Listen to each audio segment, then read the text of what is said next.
ഒരു പീസ് കറിയാണ് ഉണ്ടാക്കുന്നത് കേട്ടോ. ഇതിപ്പോ ഞാന് നമ്മുടെ പച്ചപ്പട്ടാണി, ഒരു തക്കാളി, മഞ്ഞപ്പൊടി, ഉപ്പും ചേർത്ത് വേവിച്ച് വെച്ചതാണ്. മല്ലിയില, കരിവേപ്പിന്റെ ഇല, ഉപ്പ്, വെളിച്ചെണ്ണ. ഇതെന്താ വെച്ചാൽ മല്ലിപ്പൊടി, മുളക് പൊടിയും കൂടെ ഞാൻ വെള്ളത്തിൽ ഇങ്ങനെ കലക്കി വെച്ചിരിക്കുക. 2 സ്പൂണ് മല്ലിപ്പൊടി, മുളക് പൊടി, ഒരു 4 സ്പൂണ് മല്ലിപ്പൊടിയും ചേർത്ത് ഒരു പേസ്റ്റ് ആക്കി വെച്ചിരിക്കുകയാണ്. വെള്ളത്തിൽ കലക്കിയിട്ട് പേസ്റ്റ് ആക്കി വെച്ചിരിക്കുക. പിന്നെ വലിയ ഉള്ളി 1, ഇഞ്ചി, പച്ചമുളക് ചതച്ചത്, ഇതാണ് എടുത്തിരിക്കുന്നത്. ഇനിയിപ്പോൾ നമുക്കിതും കൊണ്ടൊരു പീസ് കറി ഉണ്ടാക്കാൻ നോക്കാം കേട്ടോ. കല്ല് ചൂടായിട്ടുണ്ട്. ഇനി അതിലേക്ക് നമ്മൾ കുറച്ച് വെളിച്ചെണ്ണ ഒഴിക്കുക. വെളിച്ചെണ്ണ കുറച്ച് ഉള്ളി വഴറ്റാൻ വേണ്ടത് ഒഴിക്കുക. കടുകൊന്നും ആവശ്യമില്ല. നമുക്കിത് മാത്രം അതിൽ ഉള്ളി വഴറ്റുക, ഉള്ളിയും കരിവേപ്പിലയും വഴറ്റുക. പിന്നെ മുളക് പൊടി, ഇത് വെള്ളത്തിൽ കലക്കിയിട്ടുണ്ടല്ലോ, മല്ലിപ്പൊടി, അത് ചേർക്കുക. അതേ വേണ്ട കേട്ടോ. അപ്പൊ ഞാനിതാ വലിയ ഉള്ളി, കരിവേപ്പിന്റെ അലി ഇതിൽ ചേർക്കുന്നുണ്ട്.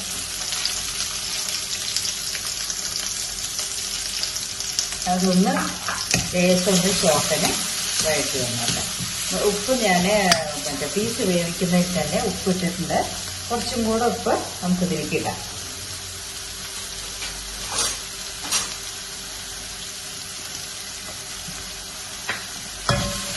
ഉപ്പ് നോക്കിക്കോളൂ, അവരവരുടെ ടേസ്റ്റിനനുസരിച്ച് ഉപ്പ് ചേർത്താൽ മതി. പീസിൽ ഓൾറെഡി ഉപ്പും മഞ്ഞൾപ്പൊടിയും തക്കാളിയും കൂടെ വേവിച്ച് വെച്ചിട്ടുണ്ട്. എന്നാൽ പെട്ടെന്ന് കറിയാവും. അതിന് വേണ്ടിയിട്ടാണ് അങ്ങനെ ചെയ്യുന്നത് കേട്ടോ.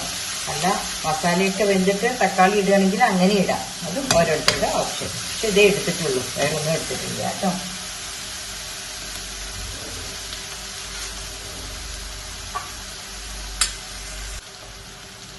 ഇപ്പൊ ഉള്ളി റെഡി ആയിട്ടുണ്ട്. ഇനിയിപ്പോൾ അതിലേക്ക് നമ്മൾ കുറച്ച് ഇഞ്ചി, വെളുത്തുള്ളി ചതച്ച് വെച്ചിട്ടുണ്ട്. ഞാൻ പേസ്റ്റ് ആക്കിയിട്ട്, ഞാൻ പേസ്റ്റ് ആക്കിയില്ല, ഒന്ന് ചതച്ച് വെച്ചിട്ടുണ്ട്. അതൊരു 1.5 സ്പൂൺ ഇടുക കേട്ടോ.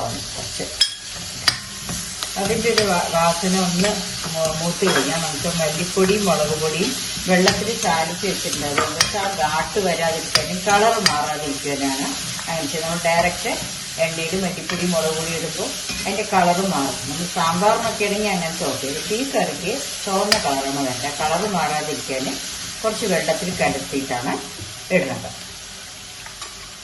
അല്ലെങ്കിൽ ആ മുളകിന്റെ ഒരു എരിവൊക്കെ നമ്മൾ വറക്കുമ്പോൾ വരും ചെയ്യും. അപ്പൊ ഒന്ന് റെഡിയാക്കി വെക്കുന്നത് കേട്ടോ. മനസ്സിലാക്കാം.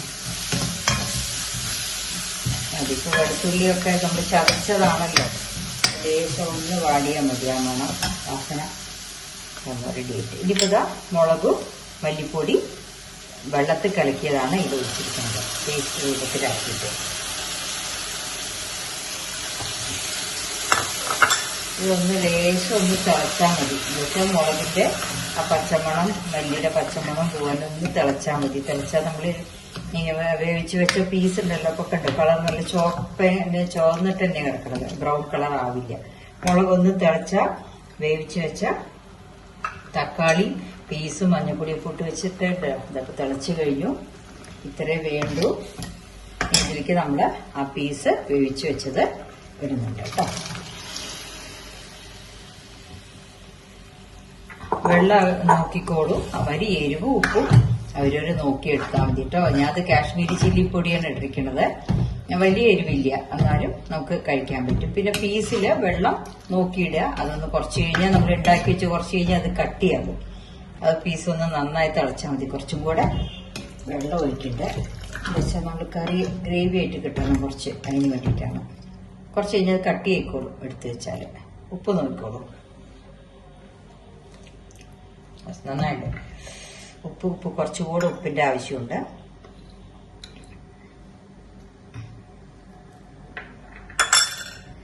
തിളച്ചാൽ നമ്മുടെ കറിയായി. മല്ലിയില ഇട്ടിട്ട് വാങ്ങി വെക്കാം കേട്ടോ. പീസ് കറി റെഡി ആയിട്ടുണ്ട്. ഇത് ഈ കറിയും കൊണ്ട് 2-3 ഐറ്റം ഉണ്ടാക്കാൻ പറ്റും. അല്ല, കറിയും കൊണ്ട് വെള്ളയപ്പത്തിന് പറ്റും, പിന്നെന്താ ദോശയ്ക്ക് പറ്റും, ചപ്പാത്തിക്ക് പറ്റും കഴിക്കാൻ കേട്ടോ.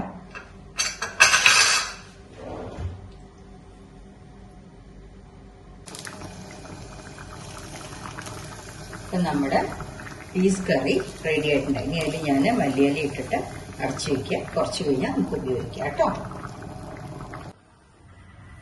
നമ്മുടെ പെട്ടെന്നുള്ള പീസ് കറി റെഡി ആയിട്ടുണ്ട്. അതിപ്പോൾ വെള്ളയപ്പത്തിൻ്റെ കൂടെ കഴിക്കാം.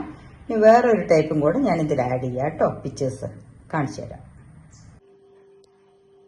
അങ്ങനെ നമ്മുടെ പീസ് കറി കൊണ്ട് ബ്രെഡ് ചോള ഉണ്ടാക്കാം. നമ്മൾ രാവിലെ ആപ്പത്തിന് എടുക്കുകയാണെങ്കിൽ ആ കറി തന്നെ നമുക്ക് രാത്രിക്ക് ഇതുമാതിരി ബ്രെഡൊന്ന് ചെറുതായിട്ടൊന്ന് ചൂടാക്കുക, ടോസ്റ്റ് ചെയ്തിട്ട് അതിൽ ഉള്ളി മല്ലിയില ഇട്ടിട്ട് ബ്രെഡ് ചോള ഉണ്ടാക്കാം. ഇങ്ങനെ 2 ടൈപ്പ് ഉണ്ടാക്കാം കേട്ടോ.